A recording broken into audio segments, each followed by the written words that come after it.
En la pregunta 178 del MIR 96-97 nos piden que ordenemos en sentido decreciente la efectividad de los métodos anticonceptivos. Debemos saber que se ordenan de la siguiente forma. Los más eficaces se consideran la cirugía al mismo nivel que la anticoncepción hormonal, por debajo el DIU y por debajo los métodos de barrera. Vamos a empezar hablando del DIU. En la pregunta 184 del MIR 96-97 nos preguntan cuál es el mecanismo de acción contraceptivo del DIU. El DIU actúa de distintas formas, pero el mecanismo de acción más importante es la inflamación endometrial que impide la implantación. Además, produce una alteración en la respuesta inmunológica sistémica al producir una reacción de cuerpo extraño. En caso de que se produzca una gestación, produciría abortos al dificultar la implantación y tenemos además un DIU que es el DIU de levonorgestrel que está acompañado de progesterona.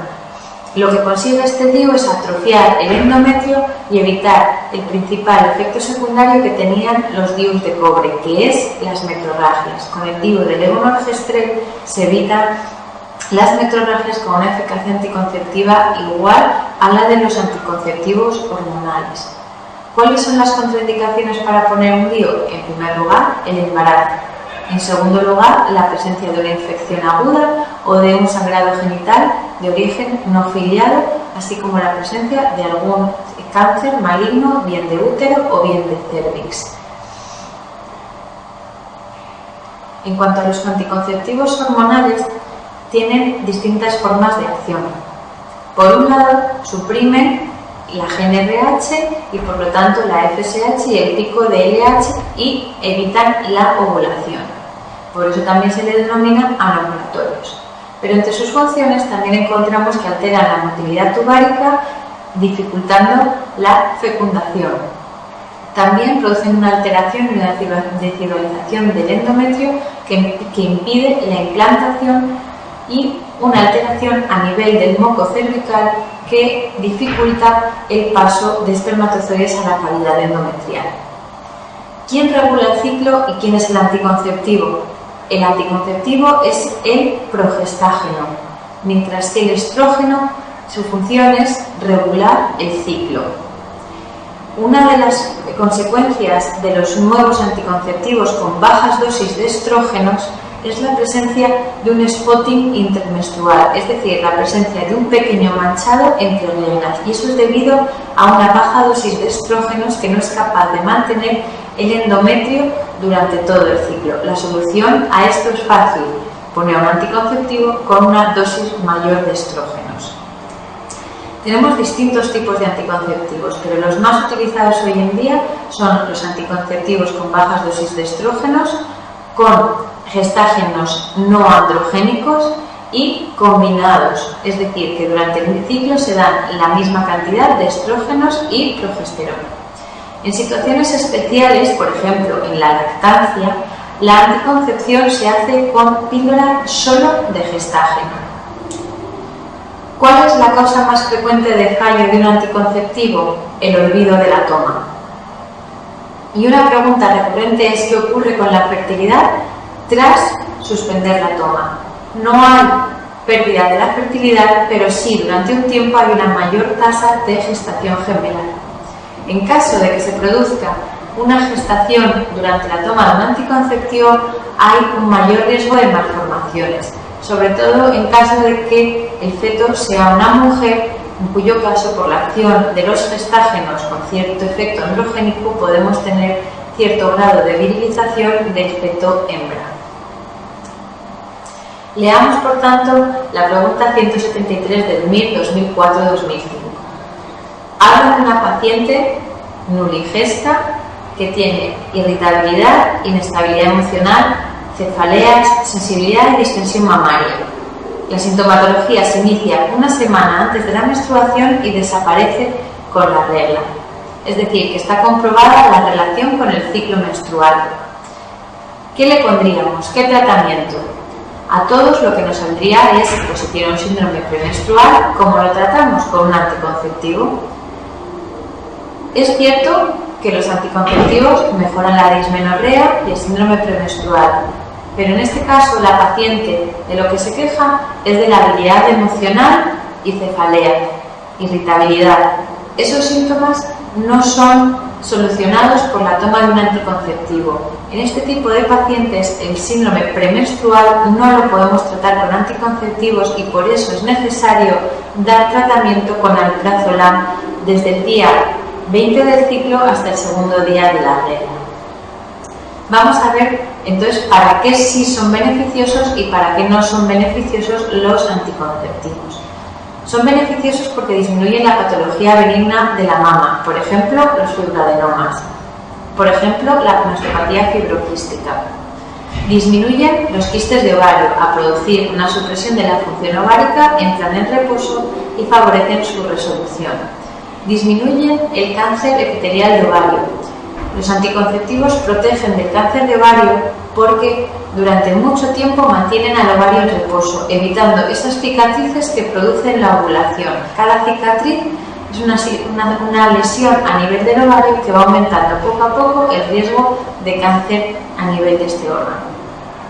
Mejoran la dismenorrea, disminuye la cantidad del sangrado, disminuye el cáncer de endometrio, como hemos comentado antes en el caso de las pacientes del ovario poliquístico, y disminuye la EIP y la cervicitis por alteración del moco cervical y dificultar el paso de gérmenes por vía ascendente. Sin embargo, desde el punto de vista negativo, los anticonceptivos se han visto asociados con un aumento del diagnóstico de cáncer precoz de mama. Sin embargo, muchos autores argumentan que esto puede ser un sesgo, ya que las pacientes que toman anticonceptivos van de forma rutinaria al ginecólogo y hacen sus revisiones periódicas, con lo que la detección podría ser precoz. Sí que aumenta la incidencia de displasia de cervix al no ser un método de barrera y las vulvovaginitis, especialmente la cándida, que ya hemos dicho que los anticonceptivos son un factor de riesgo para el sobrecrecimiento de la cándida albicans. A nivel hepático, hay una serie de efectos desfavorables, es que produce aumento de los adenomas hepáticos y aumenta el riesgo de litiasis biliar. A nivel cardiovascular, los anticonceptivos aumentan las HDL, sin embargo, los estrógenos exógenos tienen un factor negativo importante y es que son protrombóticos, aumentan mucho el riesgo de trombosis, que es el principal efecto negativo de estos estrógenos exógenos.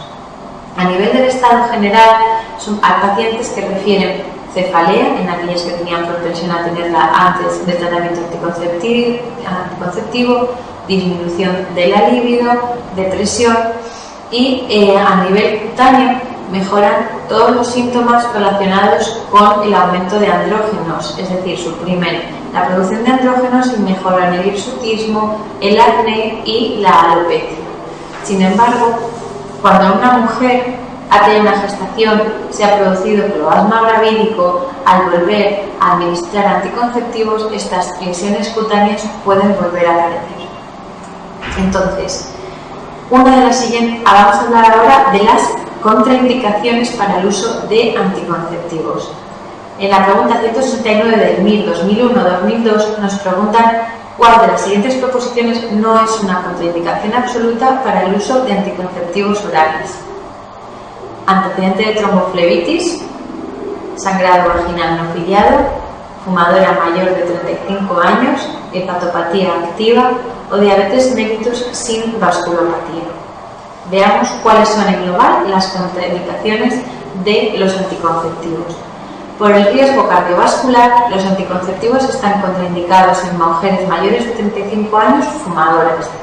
Igualmente están contraindicados en pacientes diabéticas con vasculopatía, están contraindicadas en pacientes con antecedentes de tromboembolismo o trombosis venosa profunda, con hiperlipoproteinemia o cardiopatías orales. Desde el punto de vista de las alteraciones hepáticas, están contraindicadas en pacientes con hepatopatías activas, con colestasis intrahepática gestacional o con adenomas hepáticos. Nunca administraremos un anticonceptivo a pacientes con antecedente o con un cáncer hormonodependiente, como será el cáncer de endometrio o el cáncer de mama. Y tampoco los administraremos cuando tengamos un sangrado genital no filiado. Y por último, las situaciones de hipercoagulabilidad, destacando el factor 5-Leide, que es la coagulopatía, el trastorno procoagulante más frecuente en nuestra población, la resistencia a la proteína C. Y por último, vamos a hablar de la intercepción poscoital. La intercepción poscoital se puede realizar con levonorgestrel, 1500 miligramos, dosis únicas en las 72 primeras horas después del coito de riesgo, con una eficacia que alcanza el 80%, o bien en las pacientes en las que esté contraindicado el uso de estrógenos, estaría indicado la colocación de un DIU poscoital. Y por último, un comentario sobre la mifepristona RU486, que no es un anticonceptivo sino un abortivo.